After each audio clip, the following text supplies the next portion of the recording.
G'day and welcome to the Hunting Connection podcast. My name is Zach Williams and I am your host. Here we'll connect you with hunters, fishers and outdoor enthusiasts from around the globe.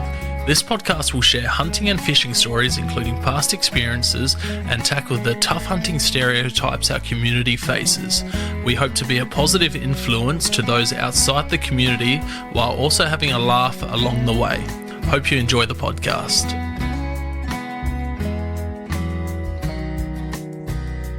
G'day and welcome to another episode of Hunting Connection podcast. On today's episode, I've got Alex the Wildfood Meister on. How you going, mate? I'm very well, thank you, mate. That's good to hear. Just if the audio's a bit funny, just let everyone know that you're out in the field.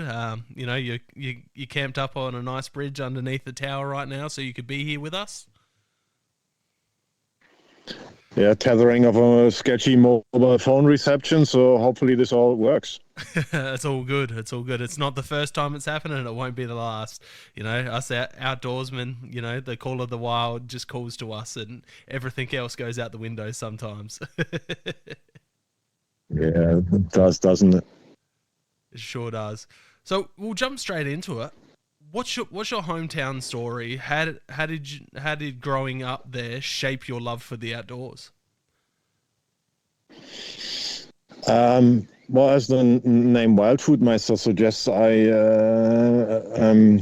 was born in Germany, in a country that no longer exists, the German Democratic Republic, or also East Germany, called East Germany, and that's where I spent my entire youth. And in the 1970s, when I was born, you know, kids were looked after differently compared to today, right? You know, these days we'd make sure our kids are really well looked up. Not that we weren't looked after, okay? But we take them to all kinds of sports and make sure they're always busy and fed and whatnot. Back in the days, they would just kick you outdoors and say, go play outside. And that's what you did. I was handed my first pocket knife at the age of 6 or so. I knew my way around mushrooms at the age of 7 and started a bit of fossicking with mates. I was just always outside doing stuff to keep myself busy because there was no TV really. And anything else was really boring. So in winter, when it was really cold in Germany, and you just stuck to books or, I don't know, puzzles and whatever, or went through your stuff that you fossicked through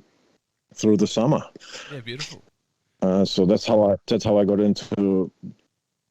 That's where my love of nature started, really, and that was then just further encouraged by friends and even at school. Amazing. So, what sparked your first hunting experience? When I first came to Australia, I started spearfishing. I think the very first week I came to Australia, someone took me spearfishing, and up until then I was a really passionate line fisherman. And I even did like competitive line fishing in canals around Berlin, like with really long fishing rods. They're called pole. It's called pole fishing. Okay. So the rods are up to 15 meters long, carbon fiber, and you fish in the canals, and you just try to get a large amount of fish during the competition. And when I came here, I was taking spearfishing, and within half an hour or an hour of being in the water, it was like a revelation. I was like, shit, this is all the things that I always thought deep in my heart are a little bit wrong with line fishing. There's no loss of gear, no loss of tackle or sinkers or line or whatnot, and it's selective too. I just took to it, and my friends noticed it, and they gave me some birthday present, like a shitty little snorkeling kit with crappy little fins, and I borrowed the one community spear gun that lived around my mate's place as often as I could, and I went spearfishing as often as I could, and then I didn't know where to turn for any further advice, so I just bumbled my way through the spearfishing for years, and eventually I got in contact with Ash from Extreme Spearfishing there, and I think it's in Brookvale, and he sort of mentored me With every visit that I made to the spearfishing store, like he saw me with bloodshot eyes and weird injuries, and he kept telling me, "Alex, you really should join a spearfishing club, and your learning curve will go through the roof." And being from Germany, a club life is a big thing for us over there. So I eventually bit the bullet and contacted, I think, Simon Trippi from the Sanssouci Dolphins, and then joined the Sanssouci Dolphins, I don't know, probably 15 years ago or so, like a long time ago. And yeah, my learning curve went through the roof. But spearfishing is sort of an entry gateway for hunters, right? Yeah. So there were lots of hunters in the group, especially the Greeks. So there were people like Peter Manolius and Evan Nitakis, current president, I think, of the Hellenic Hunters, and they were amongst the best divers in the club. And I kept seeing and overhearing the hunting stories around the spearfishing barbecue. And eventually I reached out to Peter Manolius some, I don't know, 9-10 years ago. And he said, "Oh, it's really easy to get a hunting license," which back in Germany is a freaking pipe dream. At the time when I lived there, until I was 28, it was a very expensive and an exclusive thing to do, and it's really hard to get a firearms license. And Peter talked me through the process. I still took a year time to actually do it, but once I did it, the license fell in my lap, and everything just fell in my lap. And then I joined the Hellenic Hunters, and at the same time, I met my current hunting mentor, Oliver Brown, during a lobster night dive out in Clough Valley, and he was really into wild food, hunting, foraging, and he mentored me from a hunting ethics point of view, predominantly, and he really sparked it up for me, the idea of living of what you can hunt, forage, spearfish, despite living in a big city. And he noticed the extensive knowledge that I already had, and he said, "You got to make more use of it." And he showed me how you can actually live that lifestyle despite living in a big city like Sydney. So that's the long story short. That's really. amazing. That's crazy. How I got into hunting. Especially coming from somewhere like Germany. I'm not sure if it was like it back then, but what I've heard now, certain parts of Germany, catch and release fishing is frowned upon, if not banned. Like you have to, it's pretty much catch and keep for food only in certain rivers. I'm not too sure there, but it's crazy. And then hearing stories, how hard it is to get into hunting over there as well. Yeah, so the catch and release thing has been like that for ever since I started fishing over there. It's frowned upon, and you really can't do it. On top of that, to actually just get a fishing license in my home state of Brandenburg, I had to go multiple Saturdays to a school and learn a variety of different topics, like tackle was one topic, the law was one topic. Then you had to study the breeding cycles of almost every available fish in the state. And because connected to the breeding cycles were certain breeding closures, etc., to allow the fish to breed. And then you had to go to a multiple choice test, and that was over 100 questions, and you had to pass with like flying colors, or you wouldn't get your fishing license. So I'm not sure if that's still the case, but it was quite a slog to just get a fishing license. Up until I was 18, I think, it was sort of, you could just fish without a license, just had to be a member of a fishing club. But when I turned 18, I had to go get that license, and it was rather cumbersome to get that license. That's crazy. I've had a couple guys from Denmark on, and I know that the hunting license over there is pretty full on, like the fishing license there. Where you have to pretty much do like a Cert 4 in hunting to be able to go hunting. So it shows how those lanes are pretty good. I took it. Sorry. it shows that, over there, like, you have to do a Cert 4 in hunting before you can go out. It's crazy. It just shows how accessible it is over here in Australia to hunt and fish. And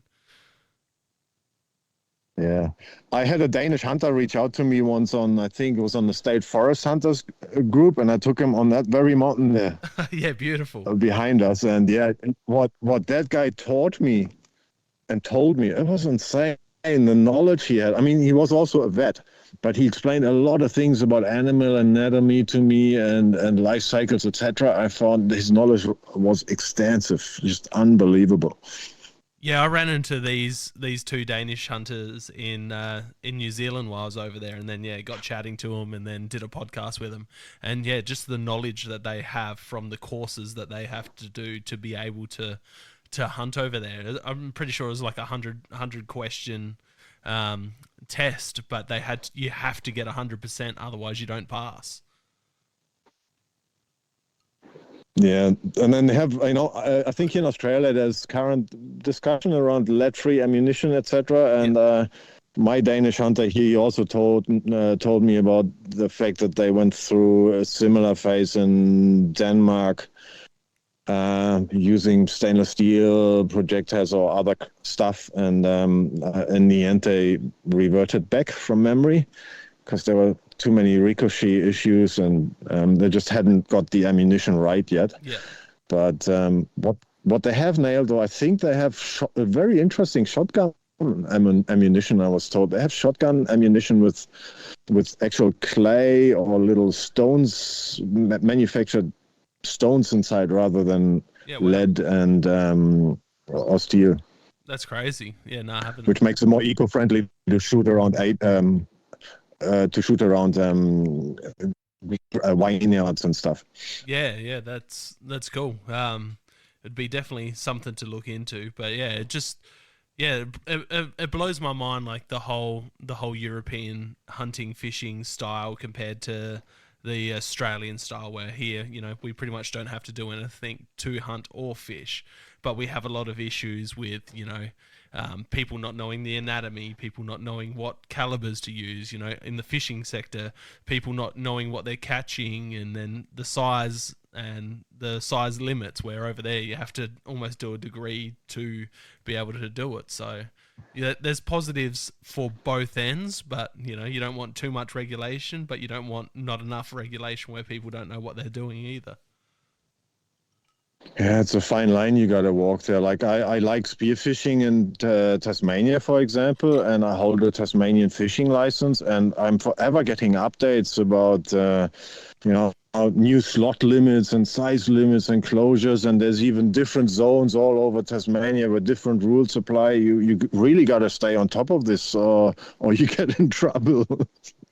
But yeah, I hear you. Sometimes I wish there was a little bit more regulation or basic, or at least like a basic training. But yeah, that's why I do what I do. I try to train people the pure basics so they can hunt safe and ethically. Where they go from there is their thing. So for people who don't know who you are, what is it that you do? I do run a bit, I don't know if you call it a blog, or so I run a Facebook page as well as a Facebook group, and I try to, on my Facebook page, I just try to share like recipes and hunting knowledge, predominantly recipes, because I noticed that lots of people don't really know how to cook certain game meat, and it started off actually through spearfishing again. When I first started spearfishing, people would gift me like bonito fish, or they'd give me a huge tuna head with the pectoral fins attached, or they shoot a kingfish, huge thing over a meter something long, and they lob the head off, just whip the fillets off and give away the frame or the head and the pectoral fins.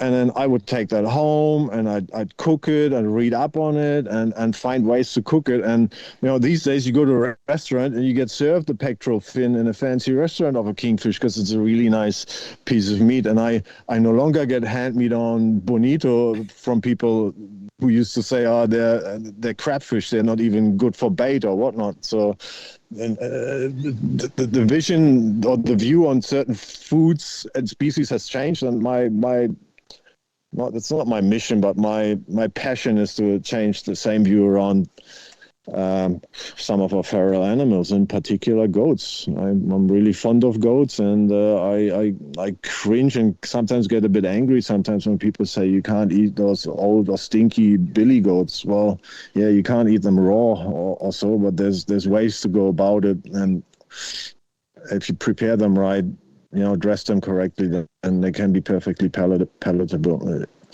Yeah, look, I love So goat. that's I love eating goat. That's been my bread and butter hunting. Unfortunately, it's a lot harder to hunt them down in these parts these days due to numbers and due I to know. the sales prices of them. But like I'd shoot old nannies, eat old nannies. Any nanny I pretty much ate. Any young goat I'd pretty much eat. But at times I did steer away from those older mature billies. Um, if you got one bit of advice for people when they shoot some of those older mature billies that people tend to stay away from, what's one way you would cook them? Um, It really depends on how old the billy is. Like, we talk like a really gnarly old billy. Just make sure you dress them as clean as possible, and you cut out all those usual glands, the one in the groin, the one in the shoulder, the one in the neck, and then certain parts of the animal suit themselves for certain kinds of cooking. So the tenderloin, if you even of an old billy, if you hammer it flat as a coin, you can turn it into a really nice schnitzel. It'll be tender, juicy, nice. You could possibly attempt the same with the backstrap. However, I have like a tenderizing machines and an old sort of with a crank handle, but a billy goat, an old billy goat backstrap won't fit through that very well. So you have to cut the backstrap in half horizontally to make it a bit thinner, maybe so just half the thickness, and crank it through, tenderize it, and it will be edible. Then the other parts you probably mostly want to mince, apart from the neck and the shoulders. So mincing, I would really just go to the hind legs, I reckon. And you would lob off the shanks, and on a big billy, the shanks will be quite chunky and good. So I do the shanks by lobbing all four of them off and then alternate them, laying them next to each other. So it's bell end versus skinny end, four in a row in a pack, freeze them like that. And then I put them through a saw when they're frozen. So you get these round discs, and then I cook a dish called ossobuco. That's really nice. And then the neck, you can either take, you can lob the neck into discs as well, frozen, or you just cook the whole thing in a slow cooker, and then you can literally sort of just lift the spinal cord, sorry, the tendon cord that's on there out, and you can just lift out the spine, and then you could reduce all the juice that you had in the slow cooker to like 10% of its original volume, and then you remarry that with all the pulled meat that you pulled off the neck, and you can then use that, I don't know, in tacos, in Greek pita breads, whack whatever you want on there, or you turn that into a ragu, still like a French style ragu or Italian style ragu. There's multiple different ways to go about it. And the shoulders you can slow cook. Curry is something that people always mention. For example, the students that come to learn hunting from me, when we first drop a goat and they see the goat on the ground, they often mention the word curry, and I say, "Oh, I'm so looking forward to having a curry." I always try to steer them away from curry. So first of all, we make sure that the animal selection is not gnarly old billy, unless that's the only thing that comes across our rifle. But we try to select something juicy, young, and tender. And I try to steer them away from goat curry usually, and steer them towards like I don't know, a Greek style leg roast or that sort of stuff. Yeah, beautiful. Yeah, But yeah, that's coming back to you mentioned that in South Australia, goats are few and far.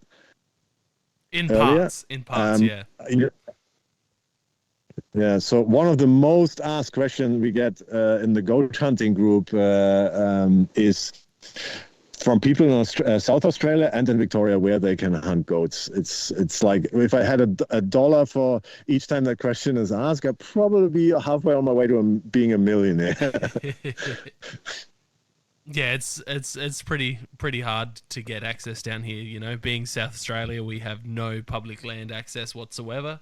You know, apart from duck shooting, that's about the only public land that there is, and then everything else is private property only. So yeah, for most people, you have to either have property out, you know, Flinders Ranges, or you know, out in the deserty country where the goats are, or you have to do New South Wales trips.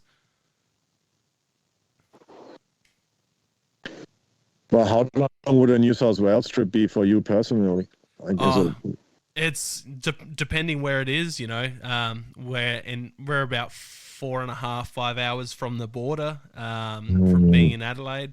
So you know, I'm planning a trip to New South Wales for the Raw this year, and it's about a 13-hour trip to head up to Bathurst oh, area.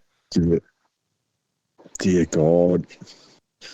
Oh wow, that's a long trip. Yeah, and it's the same for going chasing But Samba over in Victoria for me as well. You know, it's about a 12, 13-hour trip to head over to where I go. So usually it's driving all night, get into camp early hours of morning, sleep for a couple of hours, and then get up and go hunting. mm, that's tough then to arrive at camp, you know, fresh as a daisy, so you can actually take charge and take it all in and do good hunting. I reckon those trips must be really long because you at least need a day or two to really zone in, Yeah, it can be. and then It can be you want to difficult. do a bit.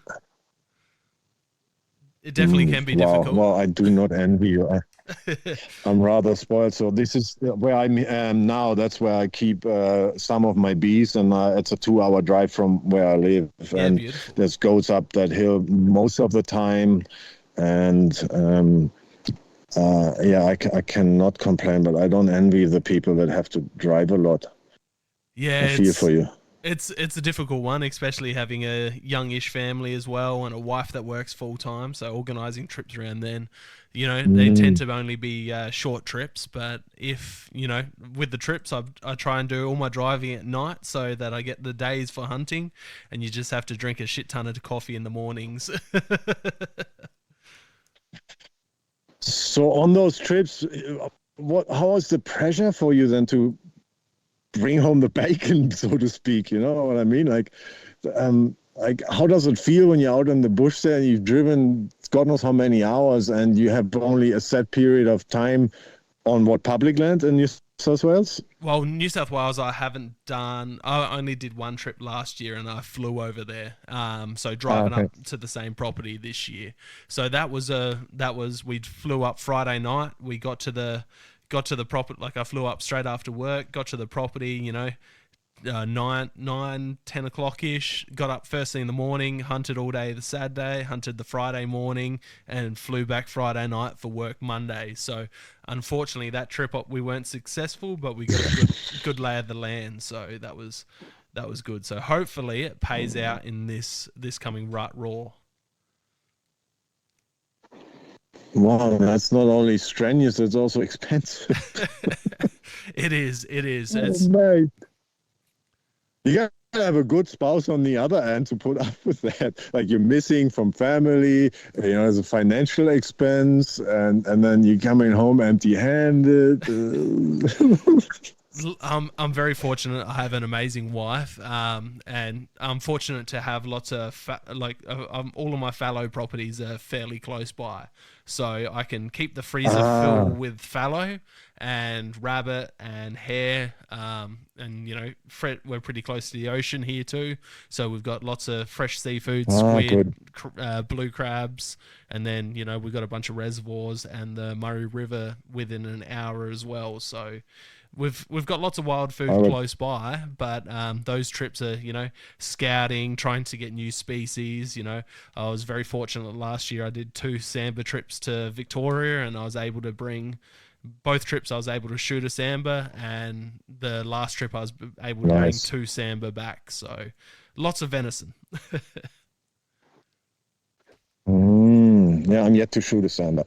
Oh, they're so much fun. Last trip was just amazing. We seen, including like driving into camp and back into camp after the hunts, and driving out to the hunting spots in the morning. We seen over 150 deer in the 2 days that I was there. So that was just absolutely insane. But that was Samba, fallow, and reds we seen in the area, which was just crazy.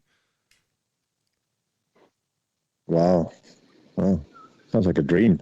Yeah, oh, it sure And was. that's down in South, and that's down in SA or where? No, that's Victoria. So that was over. Sorry, Vic. Sorry. Yeah, in the high country.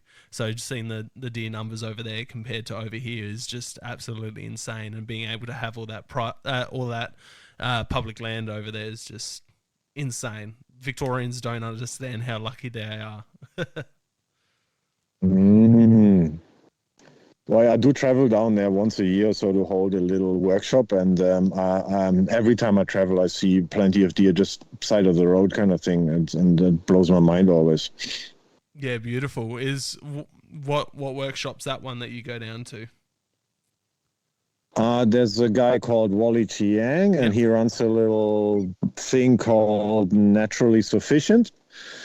And I go there once a year to talk about predominantly cooking goats, but I also share knowledge about how to hunt them. And we are working on a course that concerns itself with sort of preserving food, as in, pressure canning, dehydrating, just canning fruit, that sort of thing. If we can work out a system that works on his little setup and farm, and if there's interest, then we'll try to get one going. Maybe next year. I don't think I'll get it done this year with everything that's on.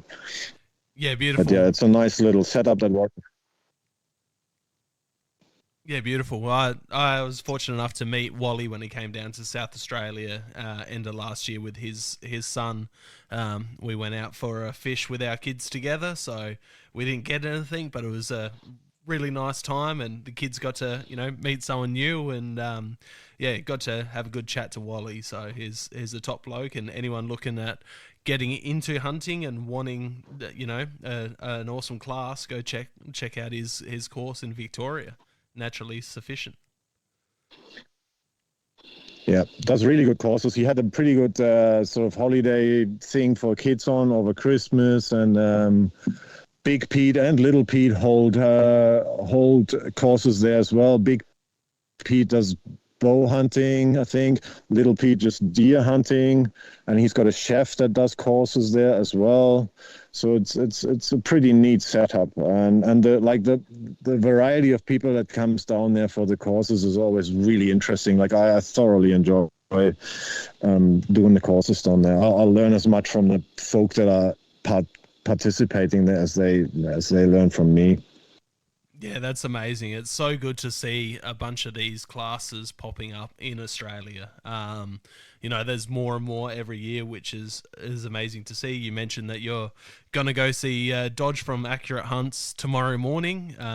He does amazing stuff when it comes to not just his podcast, but all the schooling he does as well on the hunting side of things. So yeah, we're the reason I'm meeting up with him. We're holding a beginner hunter course for the Winji Hunters and Anglers, which is a club that Dodge is a founding member of, and I am a member of the club as well. And sometime last year, together with guys from the club, I developed a beginner hunter training course. And we've held it once. The first one we held here, over there, which was pretty successful and awesome. And the next one will be held a bit further out in an area near Trunky Creek. and it will be in roughly 4 weeks' time already. And just so I can get the hang of the area and the property where this is going to happen, I'm going there tomorrow with Dodge to suss it out. That's amazing. Can't wait to hear all about it. Well, yeah, well, stay tuned. And hopefully you're doing a podcast with him while you're down there. No, I don't think, right? No, that's too many podcasts in like 24 hours. No. Yeah, it's not for everyone, and yeah, again, I thank you for coming on. You know the you've been requested to come on several times over the last couple years. I listened to have you done one with the Hunters Campfire Boys? I know you've done one with Lawson, but did you do one with Hunters Campfire as well? No, but they very generously they mentioned the cleanup thing almost immediately after we posted it, which was really great. I love the fact that some people took it up and tried to spread the word. That was pretty cool. It was very nice of them. No, I have not done a podcast with them yet. Ever since this podcast with Lawson, I just cringe when I hear my own voice. And I told you that before this podcast, obviously. That's all right. You don't have to listen to it. It's not my thing. I cringe listening to my own voice as well. So, editing it's the worst bit. But, the amount of information that I get from the people that I have on, it's purely worth it.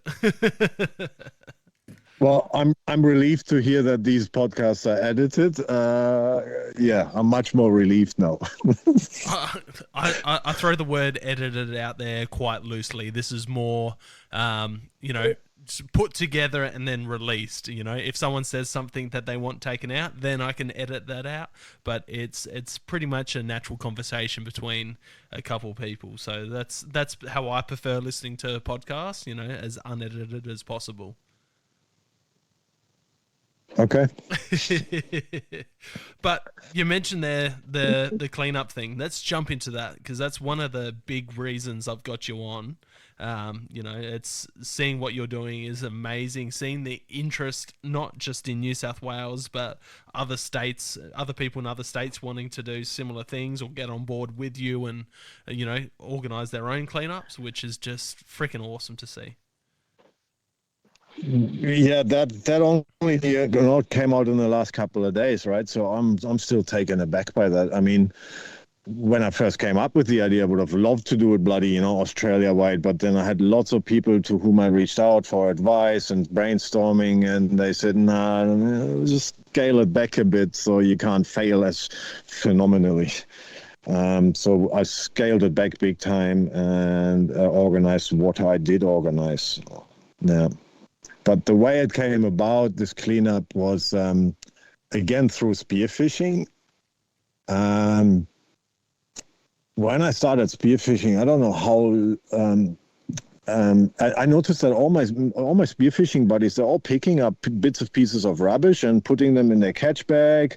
And I was doing that as well. It's not that they inspired me to do it. It's just every time I was in the water, there was a plastic bag. I grabbed it. There was a handful of lead on the bottom. I grabbed that. And the lead things become a routine for me. I've got a basket. I fill that up with sinkers and fishing lures and whatever I find. And it lives on a fence post where I live. And people can take whatever they want out there. They usually take the golf balls. They go first, and then the lead sinkers disappear. So presumably they go fishing with it and throw them back in.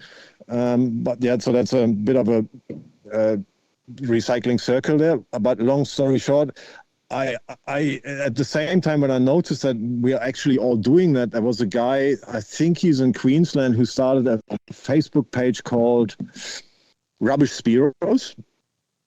Not a page for people who are crap at spearfishing. It's a page for spearers who are passionate about collecting rubbish. So he himself would always post pictures of all the rubbish that he collected, and then inspire or encourage other people to do that. So a lot of us tagged along and then shared pictures of our rubbish howls alongside the fish howl.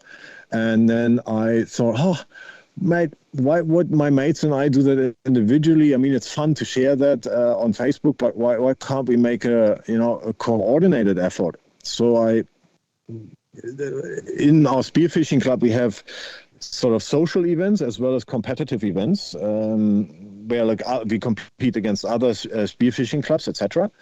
But for the social events, basically just sort of social dives. As many as of us want to come together for a dive, come together at an agreed time and an agreed spot, and we dive together. And I thought, hey, I reached out to my spearfishing club president and proposed the idea of holding a diving event just for rubbish. And because the guys are so at the time the guys were still very competition focused, so I also reached out to a local spearfishing shop, Adreno Spearfishing. Thanks, Craig. And I asked them for a couple of prices. They gave me some catch bags and all kinds of prices, and we organized the cleanup. And quite a few divers came, and I think I split the people that would attend. I split them into two groups: people that wanted to dive, as well as spearos and their family, as well as members from the public that just walked up to us or knew about the event from social media. They were collecting onshore and in the water, and then at the end we just piled all the rubbish together, and the event was registered with Clean Up Australia, by the way, and was also notified to council. Council agreed to just dispose of all the rubbish, and then we kept we established the most meritorious piece of rubbish, the heaviest piece of rubbish, etc. And I gave away prizes. I actually made a lot of the prizes myself. In the joinery shop, I gave away like chopping boards and just little token prices, really. And then we kept going with these events year after year, and slowly I've just faded out the prices, really. We're just doing it for the fun now. That's awesome. And we got to a point where the bay that we used to clean, Malabar Bay, it just became so clean that even the council boys and the council waste managers that would attend the event to collect the rubbish, they always came, for a handshake, etc. They said, "Oh, mate, it's getting less and less every year. All right, you guys might have to change base." And yeah, so at that moment, I already was eyeing with the idea, okay, I've got a routine going here now. It's going really well. And I eyed with the idea of applying the same to the hunting community. Sorry, I have to go back to the spearfishing one more time. So another reason we did it was another side effect of the whole cleanup thing was that at the time in the area around these beaches where we did the cleanups, there was also a bit of tension between the general public and the spearos, from, say, some ill-informed spearos who didn't quite know the rules, or a little bit of the code of conduct or courtesy around swimmers, etc., and how and where to enter and exit the water. And I think the cleanup events largely contributed to smoothing over these tensions, and because members of the public could then interact with us, realize we're not bloodthirsty fish killers and idiots. We do actually care about the environment, that we talk to them, because after every cleanup we had a chat, we had a barbecue, so we get to interact with the people. And that's when I started to think, I gotta apply this to the hunting community, because if there's one community in Australia that really is in desperate need of an image polish, then that's the hunters.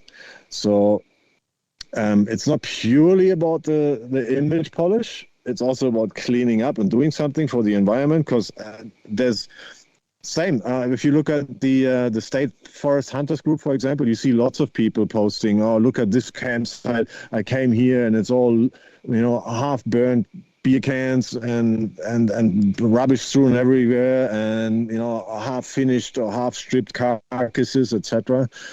So, and they then tell everyone that they've picked up the rubbish, etc. So there are like-minded people out there. And I think we just need to unify them, bring them together, and make one concentrated effort, and hopefully inspire other people. But as we found out in the last couple of days, just by advertising the event and the idea, we inspired some people. Where is it? SA and Vic? Yes. Wasn't there one in Queensland as well? So, the last episode that's coming out, I believe it's coming out this week or next week, I chatted to Tony from the Outer Side podcast. And actually, sorry, it's already out. And we spoke about what you're doing, because he's come into the hunting community from a full driving background, and he's sick of seeing that state forest getting turned into national parks and getting locked out, from certain people wrecking, full drive tracks, and, hunters doing the wrong thing, general campers doing the wrong thing, people going from the city and dumping, trailer loads of rubbish out there. So we actually got chatting about the cleanup thing that you're doing, because it popped into mind, and it's something that I've always been, reasonably passionate about. We briefly touched on that, in reception in primary school, I disappeared from school one day, and I had the whole school out looking for me, and our school backed onto a creek, and they ended up finding me in the creek, dragging rubbish out of the creek and making a pile on the bank. So it's something that it's something that most outdoors people do. I do a lot of bow fishing over here. I do a lot of hunting. I do general like rod and reel fishing. So when I'm out, I come across other people's rubbish. I do what you do. I pick it up. Like, it's just something that you do. And I was out on fishing with my kids over the Christmas holidays, and every time I seen a bit of rubbish and they walk past it, I'd be like, no, pick it up, go put it in the bin. It's not ours, but do the right thing. Put it in the bin. Someone's done the wrong thing. We just need to do the right thing. I'm so glad to hear I'm not the only dad that does that. I always get my kids to clean up their own schoolyard, and all the way home, and every time I hear it, that's not mine. I said, I don't care, pick it up. And it's all about just being seen doing it, because that very act will inspire others, either to not drop their stuff or pick it up. Yeah, and that's good, man. I love that. It is good, and something that Troy mentioned on that I've never even thought of before was, in Australia, when you're at school and you do something wrong in the classroom or the schoolyard, the punishment is to pick up rubbish all lunch and recess. Like, that's the punishment that they enforce here. So it puts a bad taste in a lot of people's mouth that picking up other people's rubbish is a punishment, and that's why people don't tend to do it. I'm not sure if it's something that you were aware of or not that happens here in Australia. No idea. But it's a punishment. So his mindset on it was, it's something that schools should change from being a punishment to being something that's encouraged. If you go out lunch and recess and pick it up off your own will, you get something out of it. Whether it's he didn't say this, but a canteen voucher. If you can pick up so much rubbish in the schoolyard, you should get like a $5 or $10 canteen voucher to spend, to encourage people to pick up rubbish and make it something that's not a punishment. And then that's really interesting. I had no idea. Like, I think if you look at schools in Japan, it's their job. Part of their break is to tidy up the yard all together. To foster that mindset. I think I might have to talk to my kid's school principal. See, it's that the outdoors community is getting stuff done. And then Carly, who I've also introduced you to in the past week, she runs the Victorians Against the Great National Forest, Great Forest National Park. And she's tried to do like a similar cleanup here and there, not many of a turnout. And once she heard about what you're doing, and I told her and sent her the links, she wanted to get in contact with you straight away. And it's just something, because as you said, hunters have a bad taste in the general population's mouth.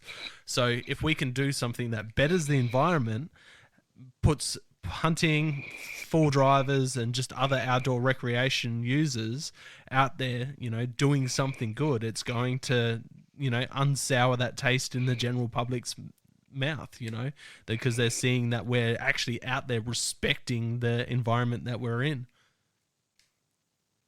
Yeah, it's funny that you say that because I've never encountered a person that could be anti-hunter for more than 25 minutes after I met them. Like I've met vegans even.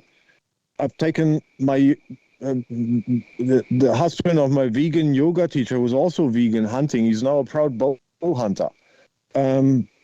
I've never met a person that was anti-hunter for longer than 5 minutes. I wonder what it is that some people must have a very strange kind of attitude or so to put off people so severely, or maybe those people who have this anti-hunter attitude are very ill-informed themselves. I wonder why, but maybe the cleanup is good enough of a start to change people's minds.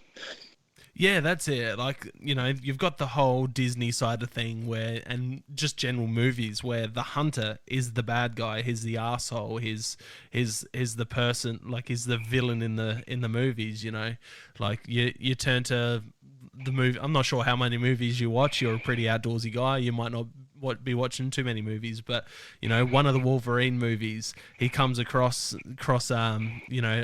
I can't remember if it's a wolf or a bear, but it's been trapped, and then he goes in and kills all these attacks all these hunters that were there in the bar drinking and talking about it all. It's the same thing in every other movie. The hunter's always the arsehole who's drinking and firing guns willy-nilly, and just the general arsehole. Where in real life we're not like that. So anyone with half a brain who's going to be chatting to us will realize that's not what the general hunting population is like. Well, the way I often look at it is like I'm happy to change people's minds one person at a time. It just has to catch on. It has to just be passed down the line. Today I spoke to 3 people again about hunting, and they were very interested about in the fact that I eat almost everything. I spear and hunt and forage, and I reckon if I win one person over every day, that just must keep snowballing, and over time, maybe not my lifetime, possibly the view about hunters might change. Yeah, look, let's hope so. In South Australia, we've just gone through the bow hunting ban from ill-informed people. 1st of December it got banned, so there's no more bow hunting here in South Australia, which is, that's primarily what I do. I've got as you see behind me, there's bows hanging up on the wall, and it's just from ill-informed people. It's an education thing, and that's where, touching on like the hunters education stuff in Germany, they're not going to get much of this because everyone that wants to hunt has to go do, almost a Cert 4 in hunting before they can go out and do anything. Where here you get someone buys a cheap eBay bow and they're shooting kangaroos with field points, they're shooting all these animals that you're not supposed to be shooting with arrows that you're not supposed to be shooting animals with. So what's the problem? What are you suggesting? Is it the fact that those things are so readily available? Should we have a mandatory beginner hunter training in every state that's like uniform across Australia, or what? I don't know. Yeah, I think that would be a bit too much in a way. Oh, look, honestly, I'm against most regulation when it comes to this stuff. And because I love hunting so much, I think that there should be less of a barrier for entry for people getting into it. And, I don't think there should be licensing for bows and stuff like that. But on the other hand, when you want to protect something that you love so much, rather than an outright ban, you're going to settle for, if you have to do an education course, if there's a license involved. So I'm on that fine line. Like, as much as I hate government regulation, I hate, licensing for certain things, but I also want this to be available for my kids in the future, because both of my kids have bows, and now they can't go bow hunting. Fortunately, we can still bow fish in South Australia for carp, but other than that, we're going to have to do interstate trips to get them to be able to shoot their first animal with a bow.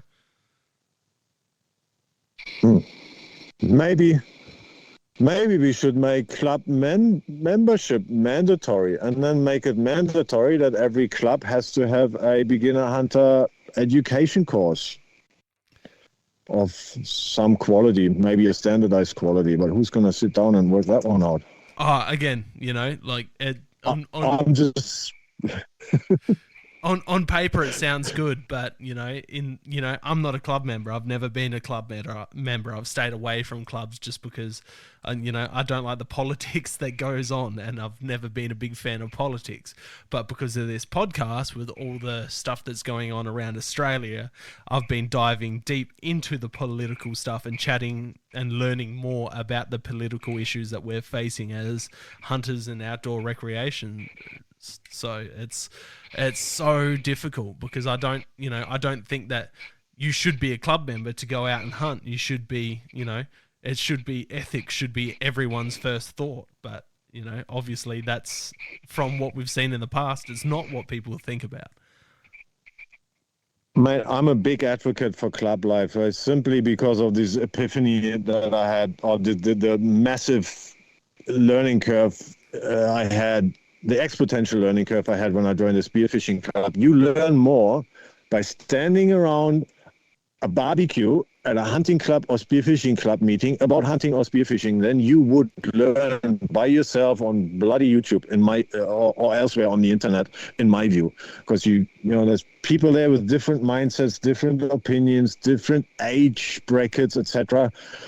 I'm a big advocate of joining a club, mate, and learning your way in a club. And you can, in terms of club politics or politics in general, you can take that as far or as little as you want, actually.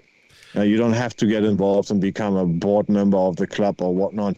You could just be the guy that flips the sausages, or don't even bother flipping the sausages, and just come and enjoy the meetings. But it's certainly better for you than not being in a club, mate.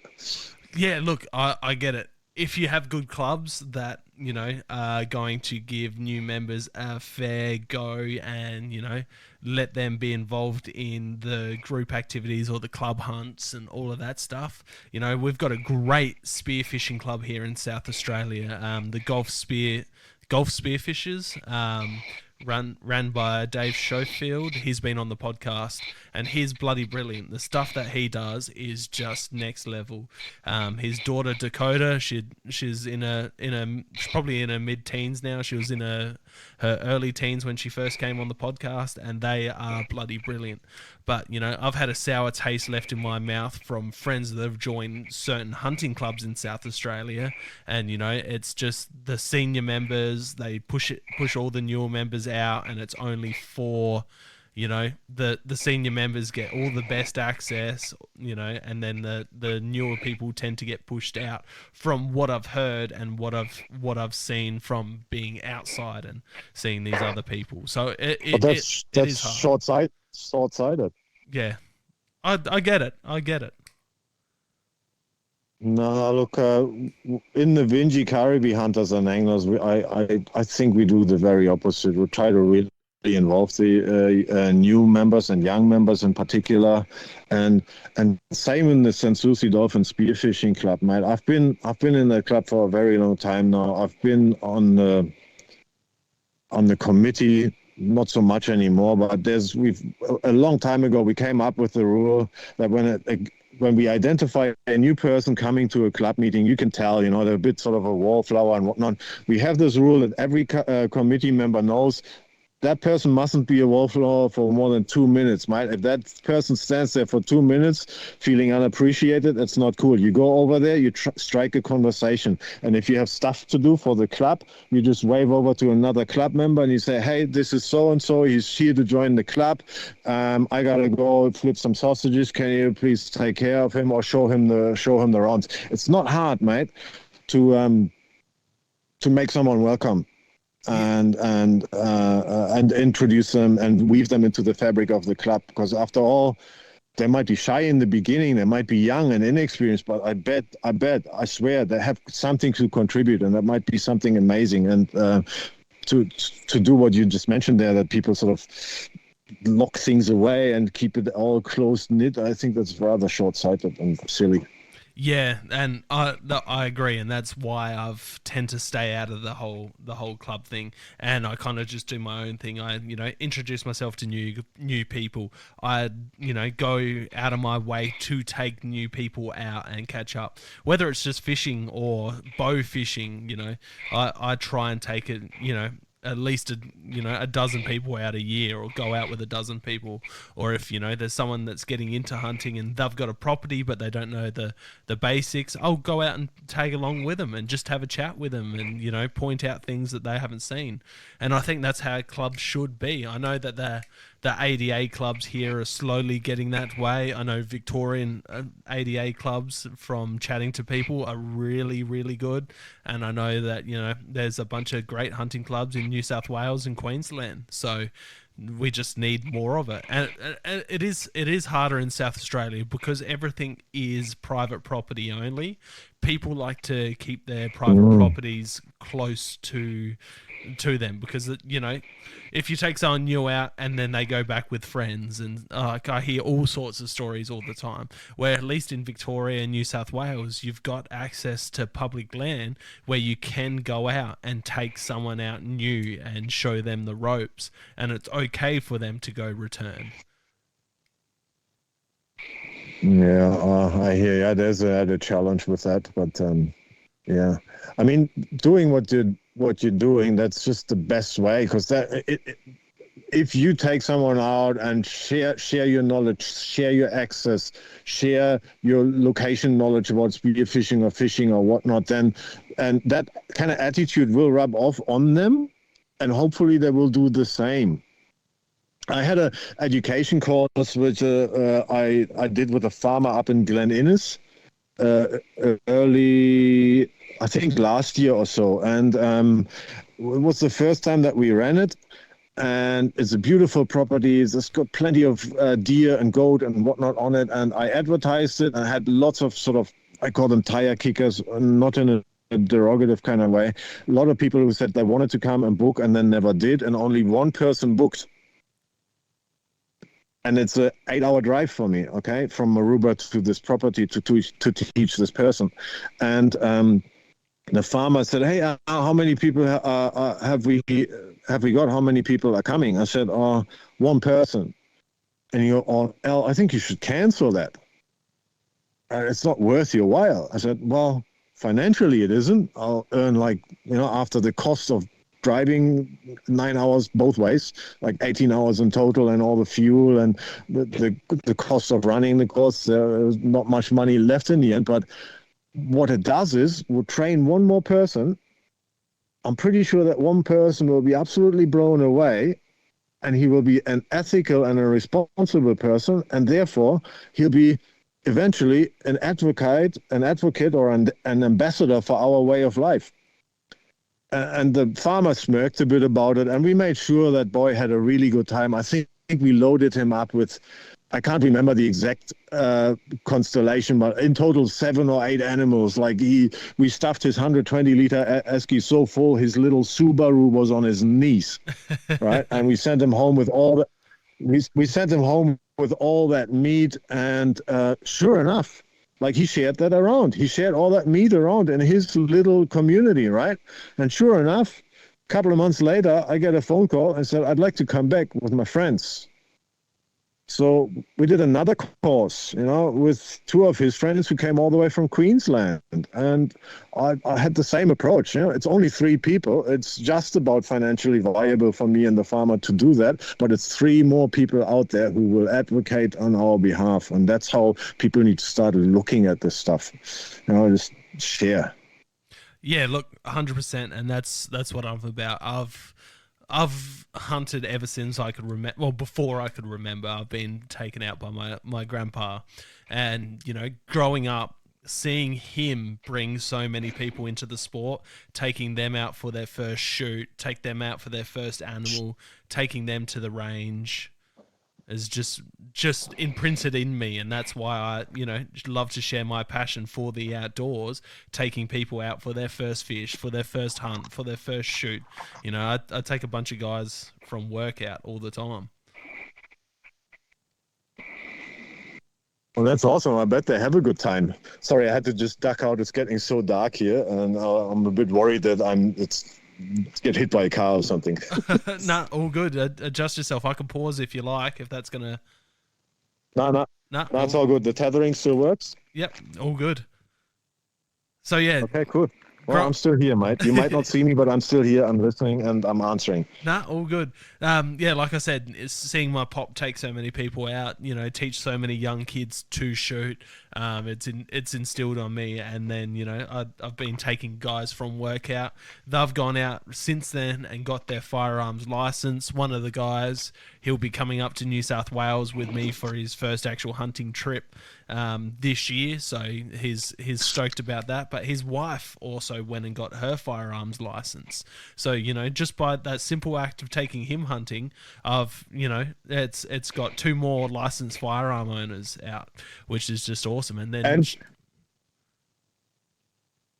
yeah, talking to you, I get there. Obviously, you've set them up with the right vibe. So there's 2 more people with guns in their hands and the right mindset. So that's great, mate. That's awesome. Yeah, that's it. And then also another thing I do, which I love doing, is taking venison to work.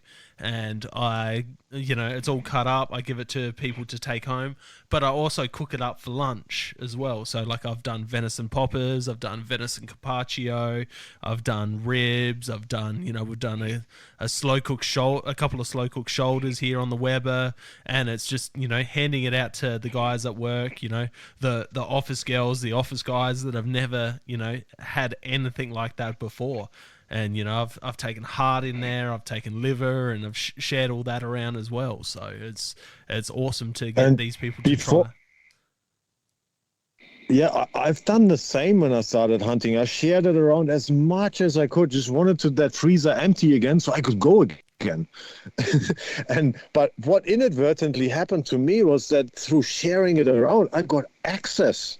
It just fell into my lap. I'd be sitting on a building site, eating something, and some dude would say, "That smells divine, what is it?" And I would just half my portion and just whack it on his plate and say, "Have a try." And they'd eat it and go, "Oh, this is awesome. What is it?" "Oh, it's venison."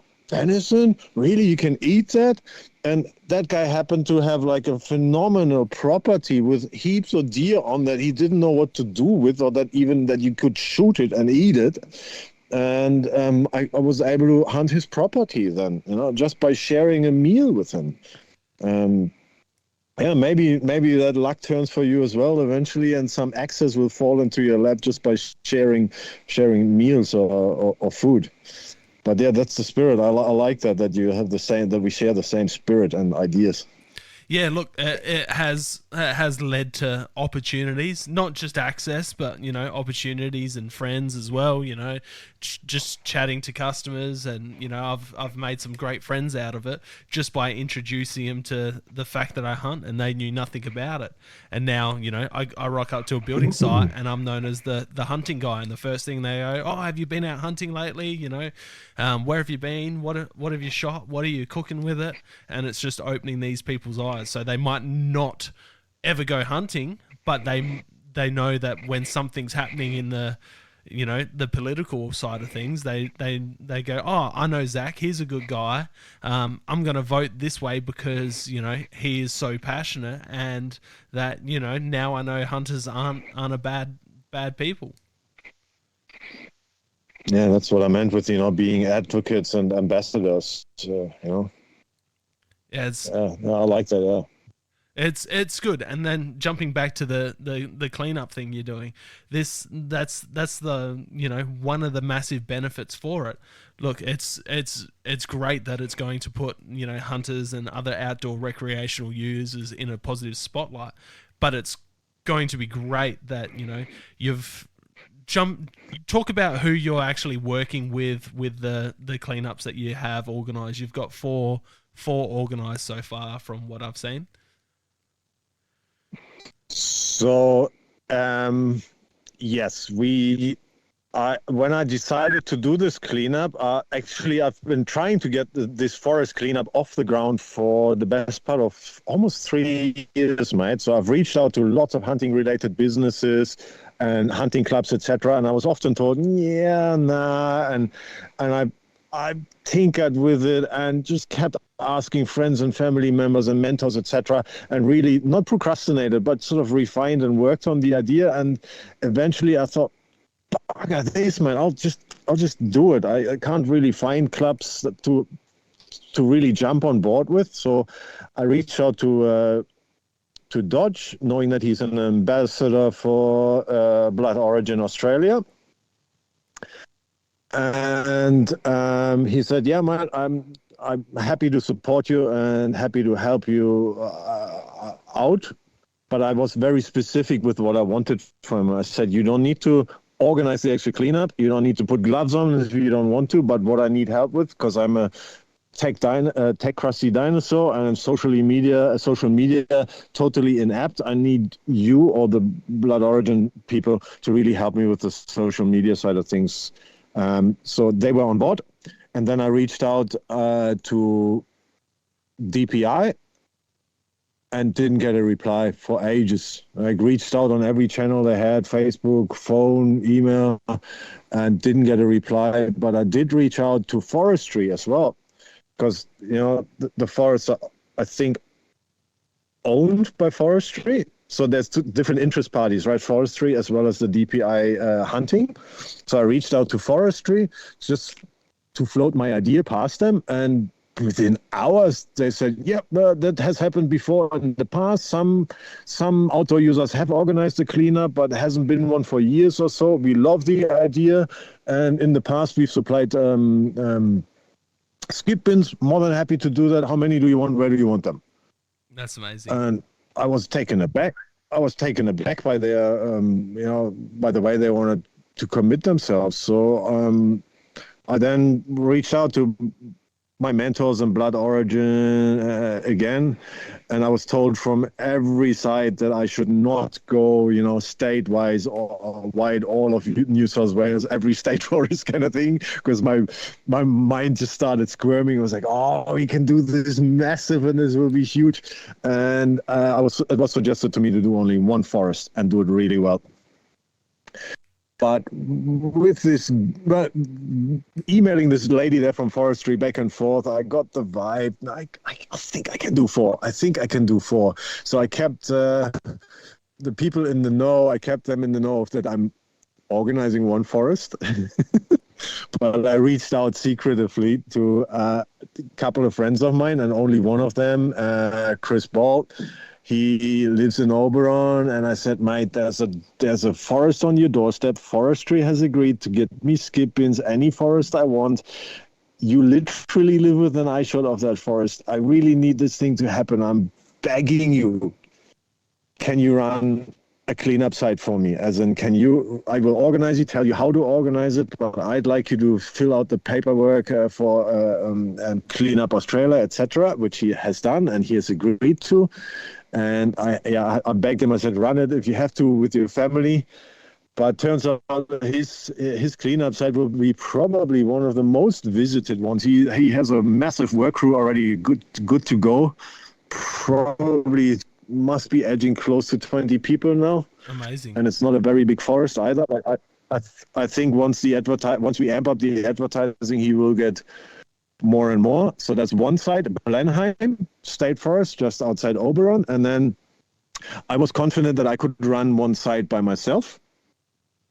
And I thought I'll pick whichever is the least wanted side. And I needed 2 more site managers to make my thing happening, or my 4 forest idea. And I just reached out on the State Forest Hunters Facebook group. And within hours, I had, oh my God, names, Corey and Ella, who both agreed to run a forest. Ella is running Canobulas and Corey is running Roseburg State Forest. And I am running a forest called Lidsdale, just outside Lithgow, I think. Yeah, beautiful. That's awesome. So in a nutshell, these are the 4 forests we're going to do, and we're cleaning them up simultaneously on the same day, which is Cleanup Australia Day 2025. It is the 2nd of March, and it is also the Cleanup Australia anniversary. I think it's the 35th, but do not quote me on that. So it's a big event for Cleanup Australia, and hopefully also a big event for hunters. That's awesome. That first one you're talking about, I know some people in the area, and I've forwarded them the event. So hopefully I see photos of them down there doing it, participating, and getting involved, which is just awesome. So hopefully it's much bigger than expected, and with the social media push that's going to be happening soon, hopefully it gets much bigger, and maybe not this year, but hopefully in years to come we see it in other states. Talking about South Australia, I'm trying to think about how to go about it here, because we have no public land to hunt apart from wetlands.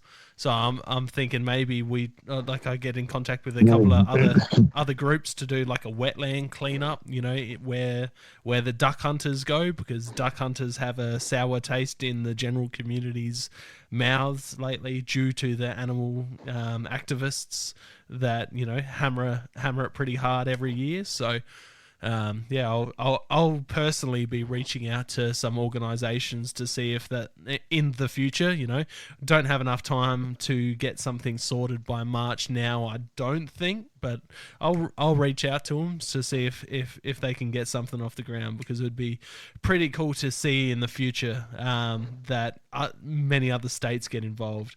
And like I said, I was chatting to Tony about it, so hopefully him and the full driving side of the outdoor recreation users, they get involved as well, because it'd be amazing to see not just hunters but all recreational users get out there and not just help out at these events, but in future do the events as well. So, and same with Carly down in Victoria. It'd be amazing to see her and the community she has behind her, including a big portion of the full drive community down there getting involved.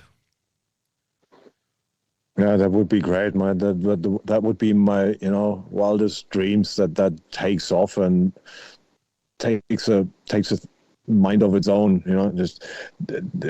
I really just want to inspire other people. Like when that came out that other people wanted to do it, I was like, oh, this is great. That's why I reached out to on that group, the other chat group, and was happy to give advice to other people on how to go about it with the registration at Cleanup Australia, etc. So I hope this catches on and we can do heaps more. Like with the cleanups that we are doing, we're planning on just photographing and filming it as much as we can, and then share that footage far and wide, just to make sure it's seen in all the right circles. And we have a couple of politicians attending. I think we have in Canobolas, we have the local member for Orange. What's his name? Philip Donato. He said he would come, even lend a hand, and bag in hand, gloved hand, and pick up some rubbish. He promised. Please quote me on that.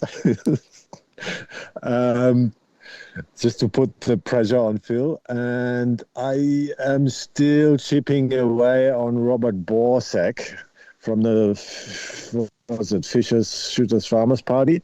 Hopefully he will attend one of the cleanups as well. And it looks like they're eyeing the Roseberg cleanup. That would be great if they could attend there. All right. Well, I've had Robert on the podcast before, and I've chatted to him a fair bit in the past. So yeah, I'll start bugging him from South Australia. I'll be like, "Oi, get on this. You need to be a part of this." Nudge him a bit. Yeah, keep nudging him, mate. I'll do it. Right after this podcast finish, I'll be like, "Hey, I heard you're gonna go help Alex do some cleanups on Cleanup Australia Day." So I'll put the pressure on. Yeah, please do, mate. I'll be more than happy to put the pressure on everyone and anyone that will listen, because what you're doing is absolutely incredible and amazing. The fact that you've come up with this off your own back, and you've messaged multiple different organizations and groups, and to start off with, you were getting kicked back, which is just absolutely insane to think that these organizations that you know are supposed to be there for hunters, to be putting hunters in a positive light, didn't really want to get involved and help out and do something positive, which is just, it's not positive just for hunters, it's positive for the environment, which we love getting out there. And the worst thing is rocking up to a campsite and there's beer cans everywhere, and tins on the fire, like in the Yeah. fireplace, and toilet paper blowing everywhere from people that are just surface shitting. Like it's devastating. I reckon maybe some of the initial knockback was because my idea wasn't presented refined enough. I mean, I always had it in my mind, but maybe it wasn't the way I proposed it. It wasn't right. I've learned a lot of lessons on this as well, and I reckon I hold no grudges against anyone who knocked me back, because they all had a remarkable turnaround. Like DPI called within an hour of me posting that on Facebook.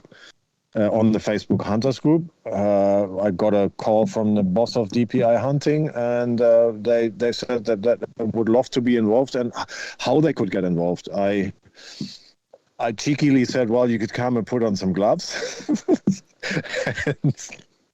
and give you a bag.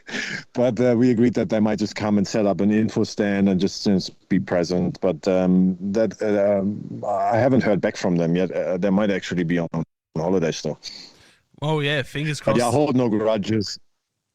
Yeah, that's it. Well, once people see the amazing work that you're doing and what you've put together, that's just hope more and more jump involved, like get involved, and certain stores and Australian hunting brands get on board, because the bigger this gets in the future, the better it'll be for everyone and the environment. So it's just absolutely amazing, and yeah, I hope to be a part of it in the future. Even if I just take the kids out just to pick up a bag of rubbish somewhere, just in not protest, but almost in just like a good faith thing. So, and hey, look, I'm out here with my kids doing it. You guys can do it too. Just be with us in spirit and just pick up rubbish on the way to school or on the beach. That's it. That's it. It's a difficult one, because the hunting community in Australia has never really been in the great in the public's eyes for a while. So, but if you could change one thing about how people see hunters and fishers and everything, how would you change it? Mate, you caught me off guard with that question. The question of how, like if you ask me what, I'd probably think of a few things in a couple of seconds. But how we could change? How can we change the people's perception, currently poor perception of hunters? I don't know, just by being ourselves and then just convincing one person at a time. Or maybe with these, a couple of these events, more people at a time to hopefully have an exponential effect. And maybe that would be the answer. But wow, caught me off guard with that question. Look, honestly, I think you're doing it with these cleanup things. I think it's going to be very, very positive in the eyes of the public. And like you said, how it turned the image of spearfishermen in the area that you guys were cleaning up on the bays, it's going to do similar effect for people in the area to these forests. Especially if it does get good coverage. I think.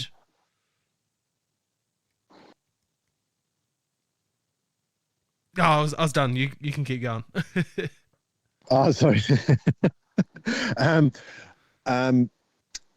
Sorry, I lost I just totally lost the plot. I realized I interrupted you, and I lost what I wanted to say. Sorry, mate. No, all good. Pretty much all I said was, once with what you're doing with the cleanups, it's going to encourage people, and it's going to, change the minds of people in the communities where you're doing these cleanups, especially if they get good coverage. And the coverage was my cue. See, with these events, I think we only get we only get the most out of this if we can exploit the footage of the event, or the pictures and the vibe and everything, and spread it in the right way. And that's the one thing I'm a little bit inept with.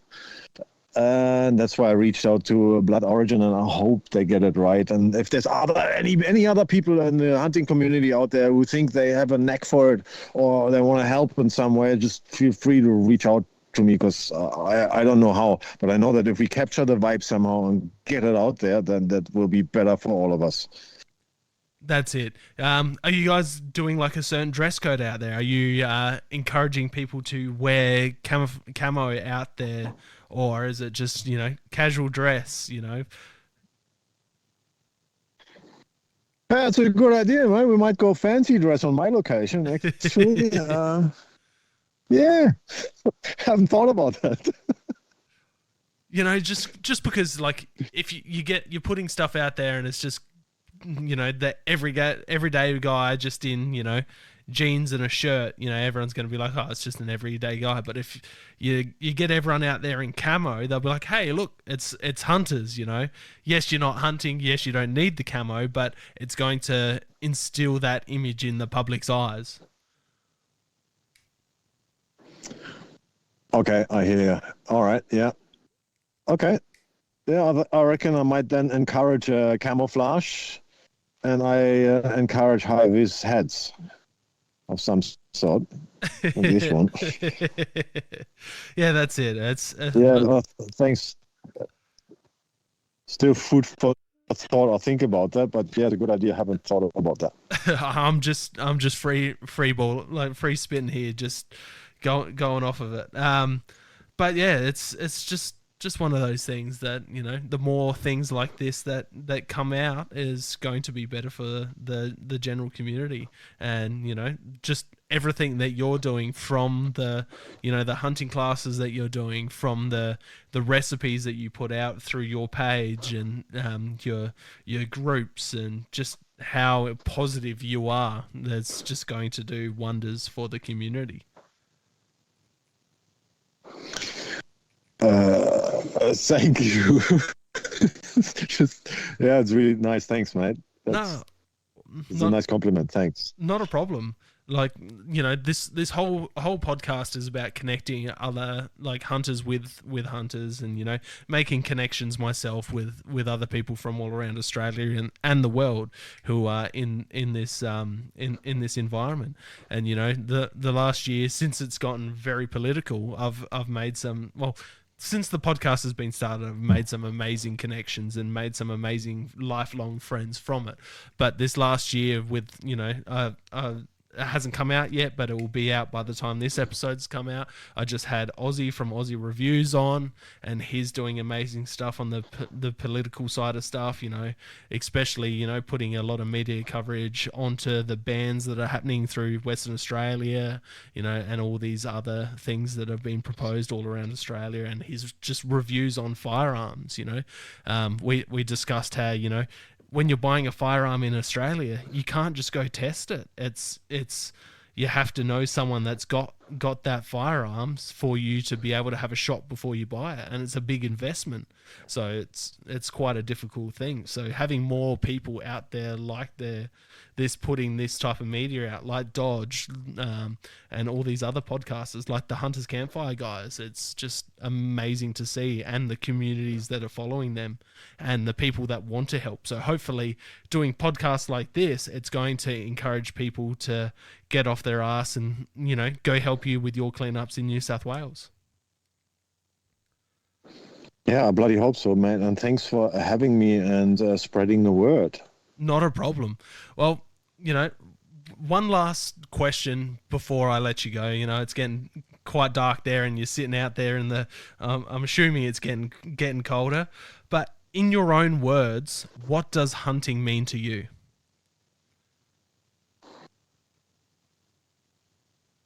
It, oh, for me, it's everything, right? It is recreation, peace of mind. It's sustenance in a literal sense, sustenance for like as in food on the table in my belly, but it's also mental sustenance. So much so that sometimes my spouse notices that I get grumpy or irritated or whatnot, and then she knows she says, "Man, you got to go spearfishing or you got to go mushroom foraging or just go away," because I it's a release for me, and it's sustenance for my soul, for my body. It's good for my my mental health, etc. It's all of those things. No, that's an amazing answer. I really like that, and that's why. And everybody's sick of me saying it, but that's why it's my favorite question of the podcast, because I like to hear how people. Yes, we are all saying the same thing, but we're saying it in a different way. So I like to hear how people put it. But thank you, Alex, for coming on. You know, like I said before, I don't want to make your head too big, but you're doing an amazing job, and I love seeing what you're doing. If people have enjoyed the podcast and they don't know who you are, they don't know where to follow you, where can they find you on social media?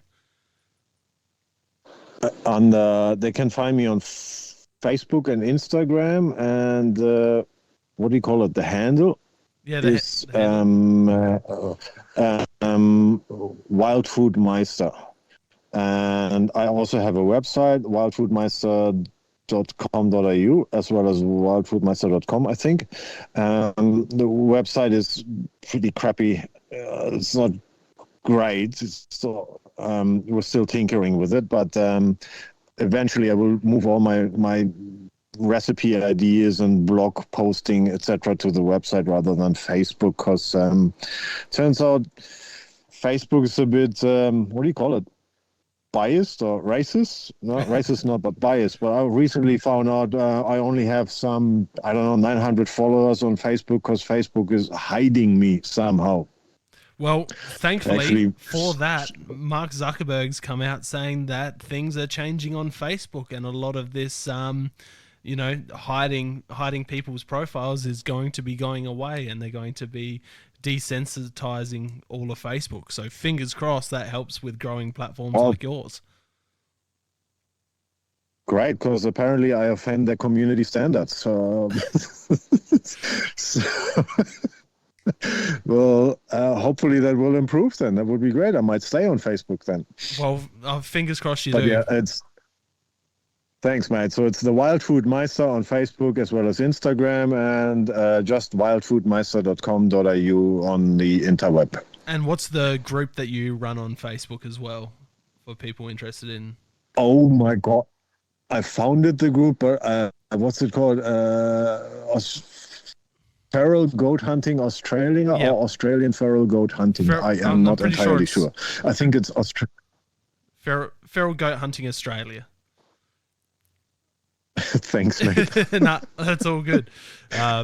It's a great group. We get frequently commended for the great atmosphere in the group, and how it's not just a great piss take or people swearing at each other or going off at each other, because we have 3 very capable admins who manage and maneuver things really well, and the atmosphere in the group is really nice and supportive.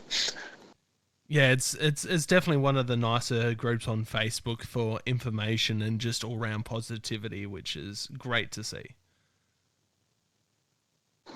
Thanks, mate. Much appreciated. Nah, all good. Like to hear that. Well, Alex, I'll let you go. I want to thank you again for coming on, and all of the links to the cleanups that you're part of are going to be everywhere where they can find you on social media. Yes, as well as every update will be done on the State Forest Hunters New South Wales Facebook group. Beautiful. I'll be also doing Cheers. a plug off of my channels as well, so keep an eye out for all of those, and anybody that wants to get involved, contact me and I can pass details on to Alex for you as well. So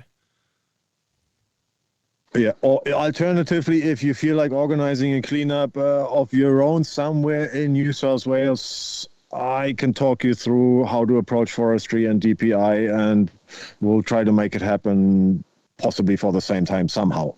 Beautiful. Happy to help. Beautiful. No, that's awesome to hear, Alex. Well, I'll let you go, mate, and I just want to, thank you again for coming on, and it's been a pleasure chatting to you. Thanks, mate. All good. Catch you next time. Thank you for joining us on another episode of Hunting Connection Podcast. We hope you've enjoyed our discussions and gained valuable insights into the world of hunting, fishing, and the outdoors. To stay connected with us and never miss out on an update, please be sure to follow us on social media, all at Hunting Connection Podcast. We appreciate your support and would love for you to share the podcast with your friends and family.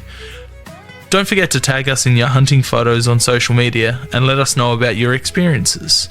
Your feedback is invaluable to us, so please take a moment to subscribe, rate, and review the podcast. Together, we continue growing and delivering more captivating episodes for all hunting enthusiasts.